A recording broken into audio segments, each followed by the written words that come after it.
Hea koolitusel osaleja. Käed on tervishoius üks meie kõige olulisemaid tööriistu ja samas ka üks peamisi infektsioonide edasikandjaid. Antiseptikumid kui ka kindad kaitsevad meid ja patsiente ainult siis, kui kasutame neid õigesti. Eelmisel aastal kasutati regionaalhaiglas igal päeval üle 40 000 kinda, aastas ligi 15 miljonit.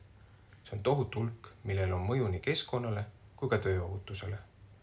Ühe kindapaari tootmine ja hävitamine tekitab süsinikuheidet, mille sidumiseks kulub aastatepikkune töö 10 puudel.